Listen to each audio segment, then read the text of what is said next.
Hello friends, the reading Windows में आपका स्वागत है।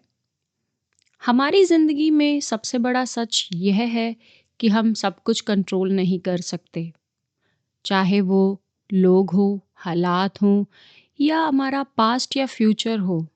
लेकिन अगर किसी एक चीज़ पर हमारा पूरा अधिकार है, तो वह है हमारी भावनाएँ।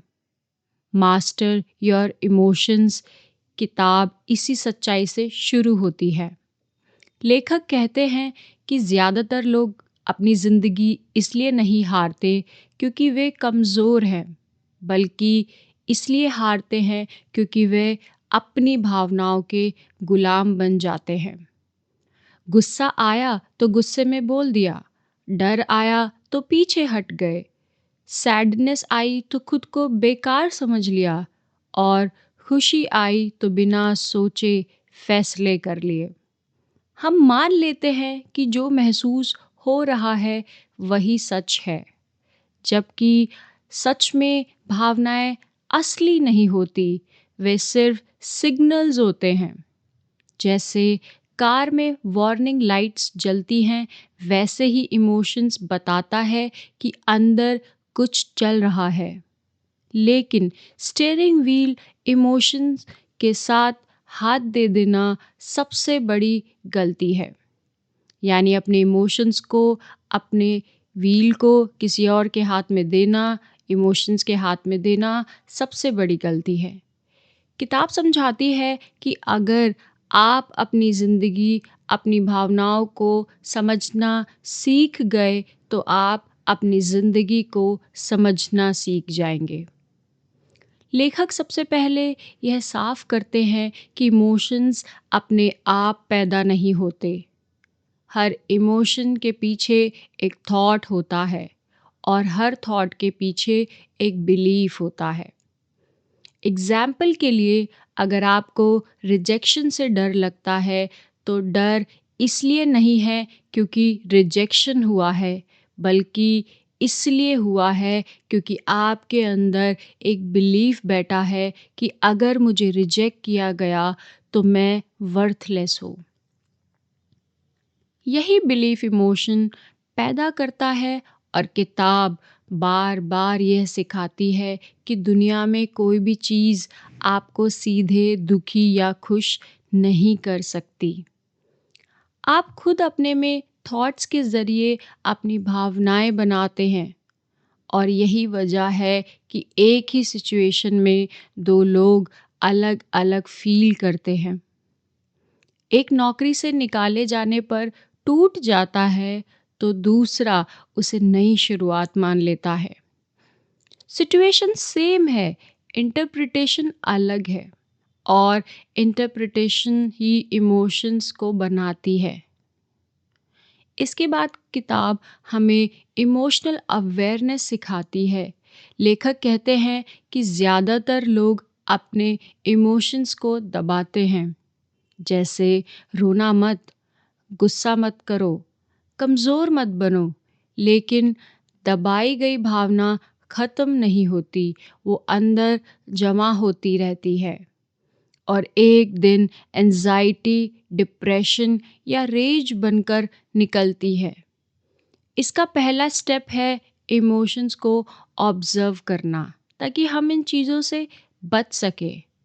जब हम अपने इमोशंस को ऑब्ज़र्व करेंगे बिना जज किए, जब गुस्सा आए तो मत कहो कि मैं गुस्सैल हूँ, बल्कि कहो मेरे अंदर गुस्सा महसूस हो रहा है, या मैं एंगर को फील कर रहा हूँ। यह छोटा सा फ़र्क आपको इमोशन से अलग कर देगा। आप इमोशन नहीं बनते हो, आप इमोशन एक्सपीरियंस कर रहे होते हो, और यही डिस्टेंस आपको कंट्रोल देता है। किताब यह भी बताती है कि ज़्यादातर नेगेटिव इमोशंस 3 जड़ों से आते हैं। पहला अटैचमेंट, दूसरा expectations and third identification.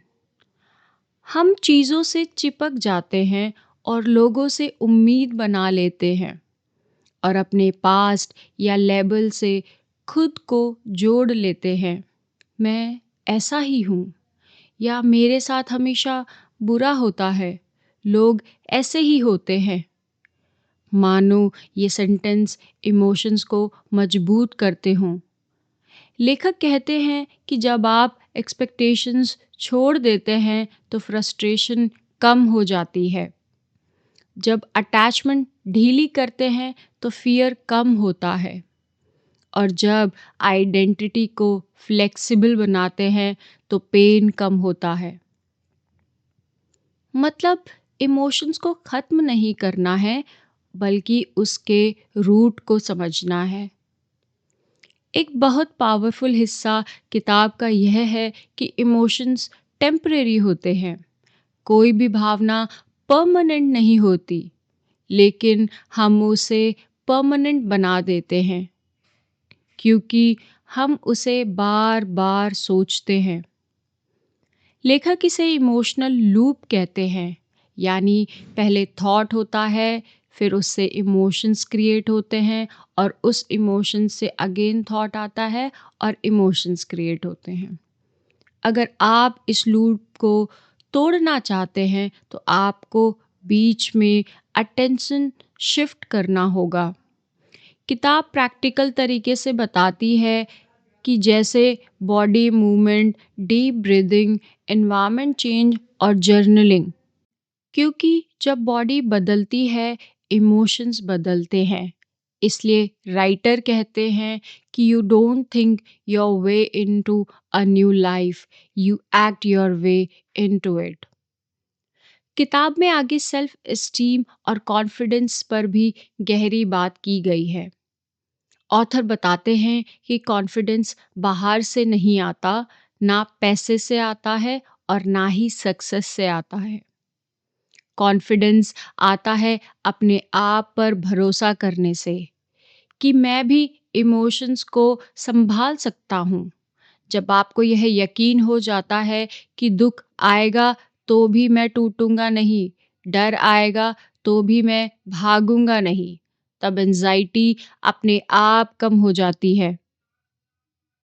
Emotional mastery का मतलब इमोशंस को हटाना नहीं है, बल्कि उनके साथ जीना सीखना है। आगे किताब सिखाती है कि कैसे गिल्ट, शेम और रिग्रेट जैसी हैवी इमोशंस को छोड़ा जाए। लेखक कहते हैं कि पास्ट को बदलने की कोशिश इमोशनल सफरिंग की सबसे बड़ी वजह है। जो हो चुका है उसे बार बार दिमाग में जीना खुद को सजा देना है। एक्सेप्टेंस का मतलब यह नहीं है कि जो हुआ वो सही हुआ, बल्कि इसका मतलब है कि अब जो हुआ उसे बदल नहीं सकता, लेकिन उससे सीख सकता हूँ। जब सीख आ जाती है तो इमोशंस का काम खुद पूरा हो जाता है और वो खुद ब खुद चला जाता है। किताब का आखिरी हिस्सा बहुत पावरफुल है, जहाँ लेखक कहते हैं कि आपकी ज़िंदगी की क्वालिटी आपके इमोशंस की क्वालिटी से तय होती है। अगर आप छोटी-छोटी बातों पर रिएक्ट करते हैं तो ज़िंदगी भी कैओटिक होगी। लेकिन अगर आप पॉज़ करना सीख गए, रिस्पॉन्ड करना सीख गए, तो ज़िंदगी शांत होने लगती है। इमोशनल मास्टरी कोई एक दिन का काम नहीं है, यह एक डेली प्रैक्टिस है। जैसे खुद को ऑब्जर्व करना, थॉट्स को चैलेंज करना और इमोशंस को गाइड की तरह इस्तेमाल करना। मास्टर की तरह नहीं, बल्कि एक नॉर्मल ह्यूमन की तरह। अंत में लेखक यही संदेश देते हैं कि आप कोई ब्रोकन नहीं हैं, आप ना ही वीक है, आप बस अनअवेयर हैं। और जिस दिन आप अपने इमोशंस को समझना सीख गए, उस दिन कोई भी सिचुएशन आपको अंदर से हिला नहीं पाएगी। बाहर तूफान होंगे, लेकिन अंदर शांति होगी। और यही असली सक्सेस है, यही असली फ्रीडम है। और एट द एंड मैं यही कहूँगी कि mastering your emotions so they never master you. Thank you guys.